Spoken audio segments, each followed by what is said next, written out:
함께 인사 나누시겠습니다. 하나님의 뜻대로 삽시다. 예. 오늘 말씀 제목은 성령의 생각을 품고 하나님의 뜻을 분별하라 라는 제목입니다. 전 시간에 우리는 하나님의 뜻대로 사는 길을 요한복음 7장을 통해서 살펴봤습니다. 그리고 하나님의 뜻대로 하는 기도는 어떤 기도이어야 하는가를 마태복음 7장에서 또한 살펴봤습니다. 오늘은 바로 열매로, 성령의 열매로 하나님의 뜻을 분별하는 방법을 바로 갈라디아서 5장을 통해서 살펴보기로 하겠습니다. 여러분, 무슨 일이 있어도 우리들은 하나님의 뜻대로 살아야 하는 것입니다. 그러려면 어떻게 하면 좋을까요? 바로 마음을 지켜야 합니다. 레위기 19장 17절에 보면 너는 내 형제를 마음으로 미워하지 말며라는 말씀이 있습니다. 여기서 바로 마음으로라는 말씀을 하고 있죠. 우리의 마음은 바로 성령과 마귀가 점령하고자 싸우는 그런 전쟁터입니다. 그것은 성령과 마귀가 힘이 비등해서가 아닙니다. 에덴 동산에서 하와가 뱀의 꼬임에 넘어간 것처럼 우리가 어리석어서 마귀가 주는 생각에 더 치우치기 때문에 그런 것입니다. 우리는 하나님이 역사하는 것과 마귀가 역사하는 것을 잘 알 수 없습니다. 그러나 마음 상태를 보면 어떤 영이 마음에 역사했는지를 알 수 있는 것이죠. 우리 마음에 성령의 열매가 맺히기도 하고 마귀의 열매가 맺히기도 하는 것입니다. 성경은 마귀의 열매가 무엇인지를 분명히 말씀하고 있습니다.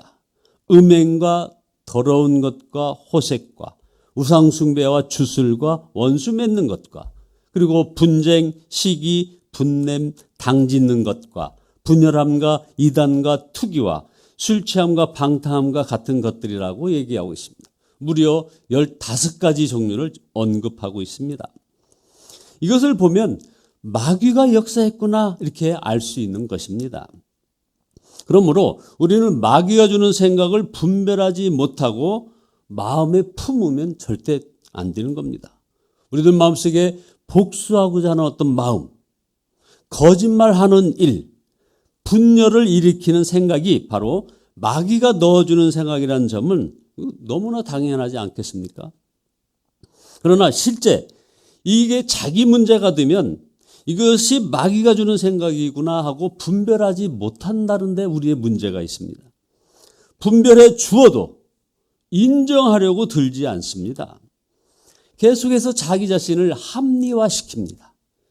우리의 죄성이 바로 마귀에게 기울어져 있기 때문에 그런 일이 벌어집니다. 사람들이 영적으로 죽어 있거나 잠들어 있기에 성령의 역사와 마귀의 역사를 분별하지 못하는 것이라 이 말이죠. 그래서 영적 인지 능력에 문제가 있다는 것입니다. 성경은 성령의 열매에 대해서도 또 분명히 말씀하십니다.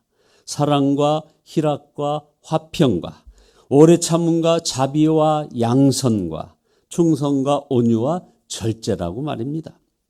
그러나 사랑하라는 성령의 역사도 제대로 깨닫지 못하는 성도들이 많이 있는 것입니다. 여러분 옛날에 시골에서 괴팍하고 욕을 잘하는 분들이 마을마다 한 분씩 꼭 있는 거 여러분 올드하신 분들은 기억하실 것입니다. 교회에서도 마찬가지였습니다. 제가 어릴 때 다니던 시골교회에서 아주 괴팍한 성격을 가진 나이 많은 사찰 집사님이 있었습니다.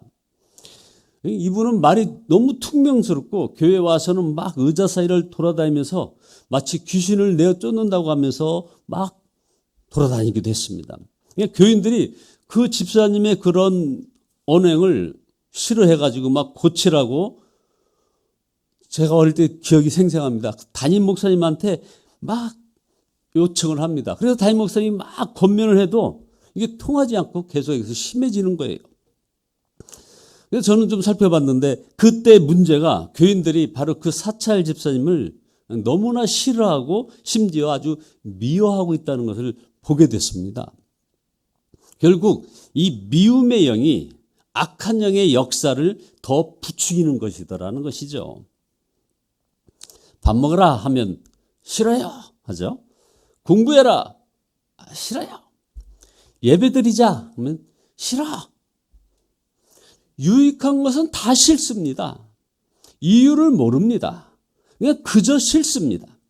바로 영적인 문제인 것입니다.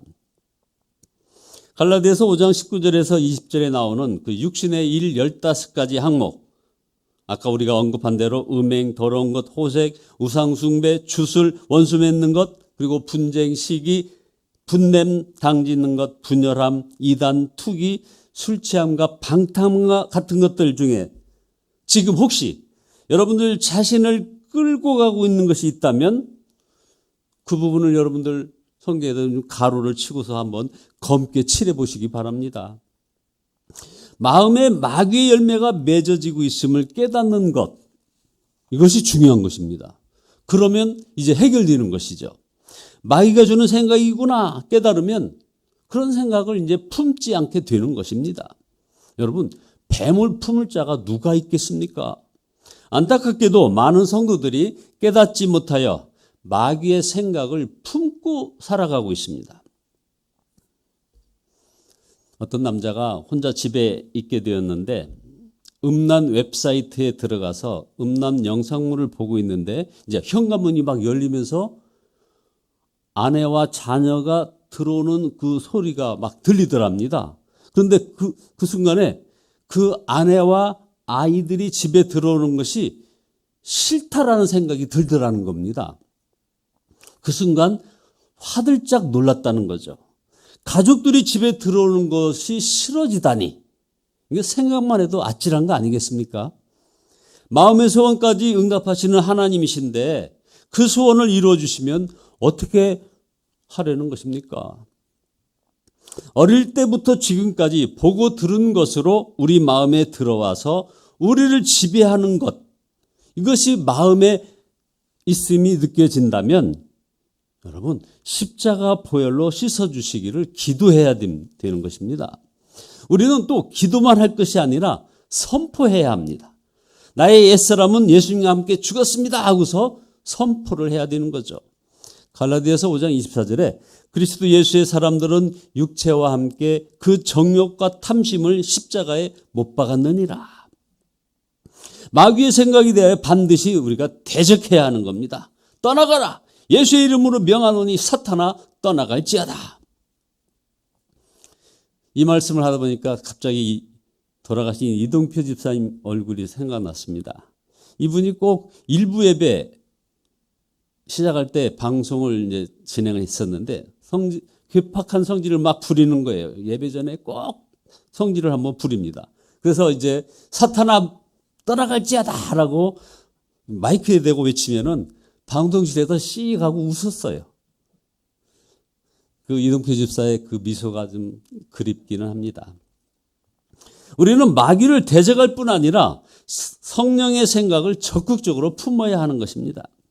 갈라디아서 5장 22절에서 23절에 나오는 성령의 9가지 열매 중에 자신에게 맺어야 할 열매가 무엇인지를 찾아서 아까처럼 동그라미를 한번 쳐보십시오. 사랑, 희락, 화평, 오래 참음, 자비, 양선, 충성, 온유, 절제. 그것이 주님께서 여러분에게 맺어주실 열매인 것입니다. 이 열매가 맺기 원한다면 예수님 안에 거하기를 힘쓰기를 바랍니다. 요한복음 15장 4절에 내 안에 거하라 나도 너희 안에 거하리라 말씀하시지 않았습니까?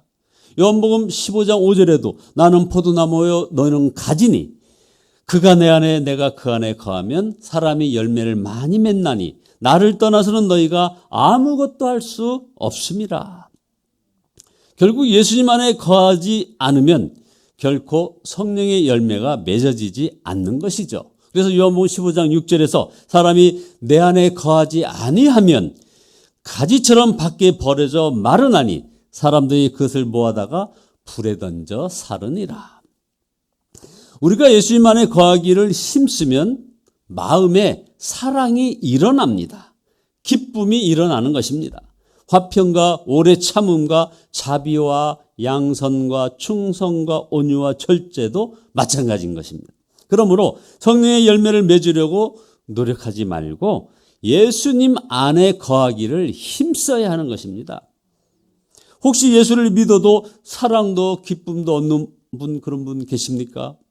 예수님 안에 거하지 않아서 바로 그런 것입니다. 예수님 안에 거하지 않고 경건을 흉내내는 사람이 간혹 있습니다. 이 사람은 겉으로는 신앙생활 잘하는 것 같습니다. 교회도 나오고요, 기도에도 참석하고 성경도 읽고 그다음 봉사도 하고 또 헌금도 합니다. 그러나 얼굴이 굳어져 있습니다. 계속 얼굴이 어두워져 가고 있습니다. 왜 그럴까요? 실제로는 신앙생활이 아닌 종교생활을 하고 있는 것입니다. 예수님 안에 거하고 예수님을 바라보지 않으면 성령의 열매가 맺어지지 않는 것입니다. 여러분에게 간증문 하나 소개하겠습니다. 지금 여기 고맙다 하는 이런 책이 하나 있는데요. 저는 이 책에 빠져가지고 참 많은 눈물을 흘렸는데요. 컴패션이라고 하는 국제 어린이 구호단체가 있습니다. 그래서 어린이가 가난을 극복하도록 후원자와 1대1로 연결하고 양육을 해서 잘 자라게 하는 그런 국제 어린이 양육기구가 바로 컴패션이고, 이 컴패션의 한국 대표인 서정인 목사님이 쓴 책이 바로 이 고맙다라는 이 책입니다. 이 책에 정말 한 일화를 여러분에게 소개를 하고 말씀을 마치겠습니다. 백혈병을 앓고 있는 한 여자아이를 위해서 골수 이식을 해준 적이 있었는데, 바로 이 서정인 목사님이란 분이요. 당시만 해도 그 자체로도 너무나 힘든 일이었는데 또 의료사고까지 일어나서 큰일 날 뻔한 일을 경험했습니다. 그런데 5개월쯤 지나서 아이의 병이 재발했다면서 골수 기증을 다시 해달라는 요청을 받았다는 겁니다.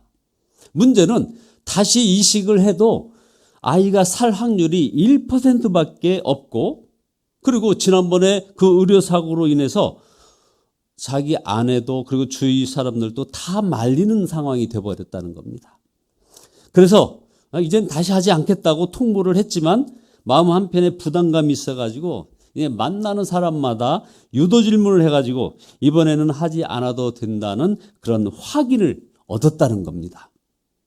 그러면 어떻게 2번씩이나 골수 이식을 하겠어요? 주변 사람들의 얘기입니다. 목사님, 잘하셨어요. 몸도 약하시고 할 일도 많으신데요. 하고 이제 말리는 겁니다. 그런 중에 한 장로님에게 또 그런 얘기를 했더니 그 장로님이 의외로 목사님, 하시지요.